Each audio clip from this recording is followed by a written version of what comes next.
selamat sore semuanya. Oke, tadi aku lihat semuanya udah pada agak-agak mulai galau karena apa namanya, permasalahan pertama adalah bingung milih sekolahnya gimana. Oke, bingung cara milih sekolahnya gimana. Nah sekarang mungkin jangan sampai lebih down lagi karena gara-gara ngeliat angkanya ya. Aku cuma mau ini sharing aja sih, nggak berniat untuk membuat bertambah galau. Oke, ini saya perkenalkan diri dulu. Saya Gita Arga Sasmita dan kemudian saya ini financial planner dan mungkin ibu-ibu semua di sini, mom semuanya di sini tahu apa sih tugas financial planner? Pasti udah pada tahu ya. Salah satunya mungkin kalau misalnya membantu sang klien untuk bisa mencapai financial goals-nya, dan salah satunya dana pendidikan, itu benar banget. Tapi ada satu lagi yang nggak boleh dilupain dan tugasnya maha mulia. Itu salah satunya adalah dicurhatin. Jadi kalau misalnya malam-malam nih saya suka tiba-tiba di WhatsApp sama klien misalnya, Mbak Gita beneran nih yakin kalau anak saya bisa sekolah di situ? Yakin nggak Mbak? Ibunya sendiri itu galau banget. Masih belum percaya, bisa nggak sih saya dengan kemampuan finansial seperti ini bisa menyekolahkan anak gitu. Terus ada lagi nih, salah satunya isinya gini, Mbak, aku punya kabar buruk, tiba-tiba SPP-nya naik, aku bayarnya gimana ya Mbak? Nah itu salah satunya. Tapi apa namanya, aku mau share kalau misalnya ada ternyata beberapa case success story bahwa kita tahu semuanya di sini bahwa pendidikan itu di Indonesia, di Jakarta itu mahal banget. Tapi kalau misalnya kita bisa untuk memanage dan mulai merencanakan keuangan, itu sebenarnya bisa loh. Karena ada salah satu orang yang saya temui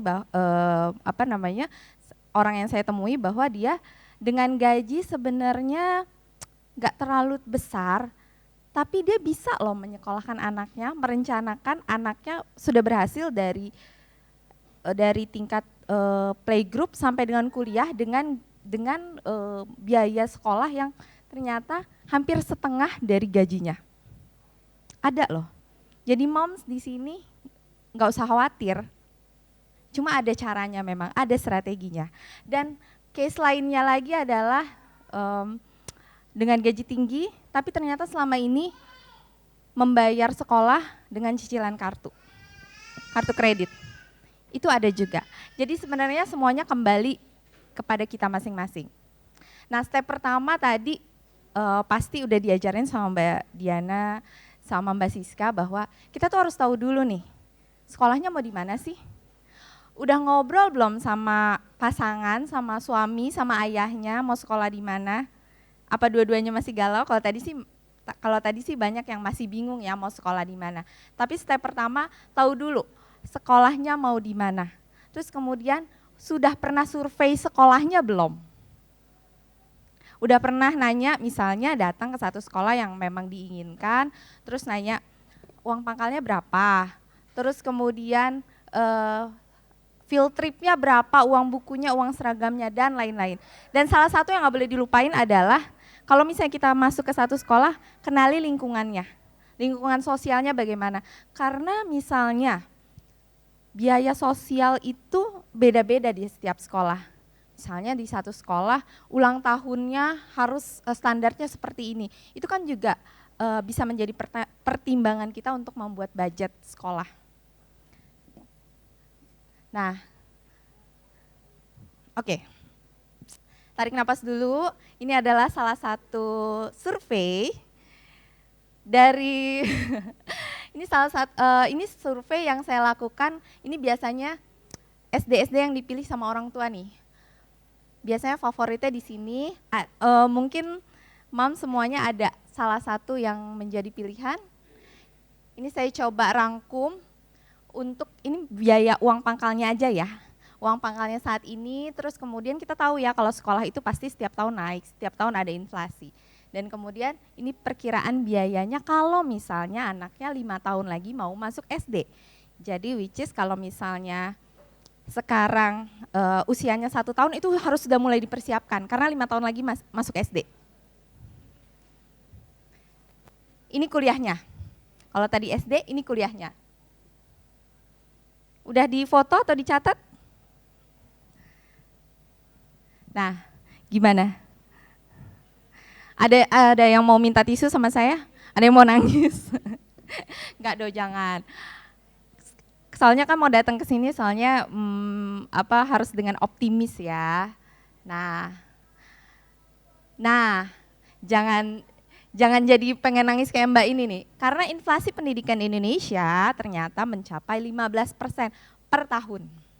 That's why tadi kalau misalnya tadi kalau misalnya tadi mau kuliahnya di kuliah yang sekarang 179 juta, terus kemudian 10 tahun lagi udah berapa? Nah ini yang harus disiapin. Karena tadi inflasi di Indonesia untuk biaya pendidikan cukup tinggi banget malah. Kemudian, nah sesuai dengan tema yang akan saya bawakan, bahwa tadi gimana sih caranya untuk menyiapkan dana pendidikan yang aman. Ini sebenarnya nggak bisa dijabarkan langsung, oh udah deh, langsung deh. Pokoknya saya mau nyiapin dana pendidikan, investasinya apa? Nggak bisa kayak gitu. Karena kembali lagi ke success story yang tadi saya cerita, itu sebenarnya bukan karena investasinya pakai apa dan investasinya berapa. Itu adalah bagian dari strategi. Tapi salah satu yang paling penting banget, prinsip banget adalah financial check up-nya dulu nih. Financial check up itu adalah mengetahui sebenarnya kita tuh punya potensi keuangan tuh apa aja sih. Gini deh, kalau misalnya kita nggak tahu amunisi yang kita punya, terus tiba-tiba kita mau perang, itu kan nggak bisa ya. Nah, kita harus tahu dulu nih, kita punya aset, kita punya hutang tuh apa aja yang menjadi hambatan. Nah, kalau misalnya sudah dicek dan sudah ketemu, nah kita baru bisa membuat strategi bagaimana sih kita mau sampai mana sih maksimalnya biaya yang bisa kita ambil berapa sekolahnya. Nah kalau misalnya ketemu ada hutang, ini terutama hutang konsumtif ya kayak kartu kredit, KTA, ini nggak boleh diterusin, harus langsung dilunasi karena inilah yang paling menghambat. Nah kemudian, proteksi. Kenapa sih proteksi itu penting banget? Karena ini yang membuat aman loh. Jadi misalnya kita udah punya strategi nih, oh ya saya mau sekolahin anak di sekolah A, kemudian saya udah tahu nih mau investasi berapa, tapi saya nggak punya proteksi. Terus tiba-tiba ada kejadian yang harus membuat saya mengeluarkan budget lebih selama beberapa bulan ini. Dan karena saya nggak punya simpanan, nggak punya tabungan darurat, akhirnya saya mengorbankan investasi anak saya, investasi untuk pendidikan anak saya. Nah, ini kan jadi membahayakan untuk kelanjutan sekolah si anak. Kemudian asuransi, beli asuransi. Kenapa ini penting juga? Saya udah di 5 menit lagi Mbak. Asuransi, kenapa asuransi ini penting juga? Kalau sama seperti tadi, kalau misalnya terjadi apa-apa, kalau misalnya kita ada masalah kesehatan, kemudian kita harus harus mengeluarkan dari pos investasi, itu kan juga membahayakan. Nah, ini penting juga nih, asuransi jiwa. Orang tua harus punya asuransi jiwa. Orang tua yang membiayai anak, which is kalau misalnya dua-duanya bekerja untuk membiayai sang anak, berarti dua-duanya harus diproteksi jiwa. Tapi kalau misalnya hanya ayahnya saja diproteksi jiwa. Karena kalau misalnya ayahnya meninggal dan kemudian anak meninggal dan si anak itu masih bisa untuk melanjutkan sekolah dengan kehidupan yang layak. Kemudian selanjutnya, ini susah ya. Kemudian, nah ini paling penting, jangan salah beli produk. Ini adalah salah satu yang menghancurkan impian untuk menyekolahkan anak. Kenapa? Karena gini, penyakitnya, segala sesuatu yang dilabeli produk keuangan yang dilabeli anak atau dilabeli pendidikan belakangnya, entah itu tabungan pendidikan, tabungan anak, dan endebla itu ternyata adalah top selling di financial industry. Tapi sayangnya nggak semuanya itu berfungsi. Jadi mom semua di sini harus lebih cermat, harus lebih belajar mana sih produk yang harus digunakan untuk achieve dana pendidikannya. Nah, oke, sekarang baru ngomongin investasi. Nah, di sini siapa yang masih takut investasi? Kalau misalnya masih takut investasi, artinya katanya gini, saya nggak mau deh investasi, kayaknya itu terlalu beresiko deh. Nah, kalau misalnya kita nggak mau investasi, artinya kita menciptakan resiko itu. Menciptakan resiko apa? Menciptakan resiko bahwa anak kita tidak akan putus sekolah atau tidak mendapatkan pendidikan yang diinginkan. Oke, kalau misalnya anaknya setahun lagi tahun depan atau 2 tahun lagi mau masuk sekolah, jangan taruh di instrumen yang agresif, tapi taruhlah di sini. Ada deposito, ada reksadana pasar uang, reksadana pendapatan tetap. Terus kemudian kalau misalnya 3-5 tahun, pilihlah instrumen yang lebih agresif. 5 tahun, nih jangan sampai takut untuk berinvestasi jangka panjang di instrumen saham atau reksadana saham. Karena semuanya itu sudah, yang penting adalah semuanya sudah legal di bawah pengawasan dan di bawah pengawasan regulator OJK dan pasar modal, dan kemudian kita juga harus tahu triknya. Makanya sekarang moms di sini juga harus pintar untuk lebih giat lagi belajar untuk mengetahui produk finansial apa sih yang cocok. Nah, dan pada akhirnya, oke, saya mau memperlihatkan dulu kalau misalnya kita sudah memutuskan untuk berinvestasi, berapa sih yang harus diinvestasikan? Nggak terlalu besar ya. Kalau segini sih gampang ya, per bulan segini. Ini karena tadi balik lagi, inflasi untuk pendidikan adalah 15% dan kita harus berinvestasi di return yang lebih dari itu, lebih dari 15%. Nah, oke. Sampai sini ada yang mau bertanya? Terima kasih, saya Risna.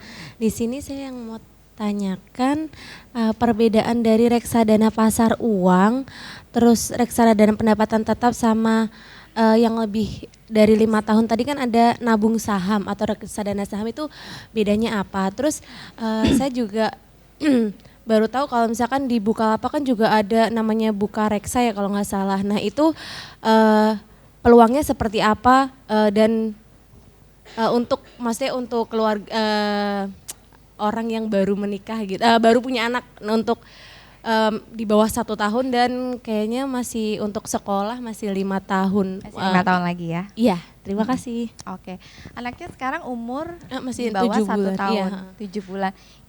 Oke, aku acungin jempol dulu karena udah mikirin investasi apa yang harus dilakukan.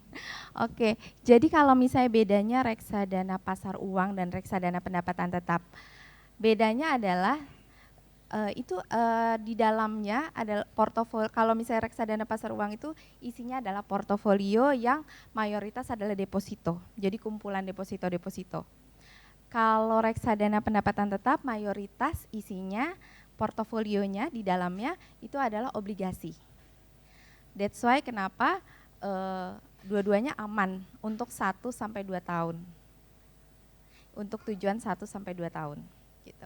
Kalau yang bedanya nabung saham dengan reksadana saham, bedanya adalah kalau saham itu kita beli secara langsung, misalnya di pasar modal tuh kan banyak ya perusahaan emiten, misalnya sebut saja Unilever, kemudian Telkom. Nah kita beli langsung tuh melalui online trading yang kita buka di sekuritas.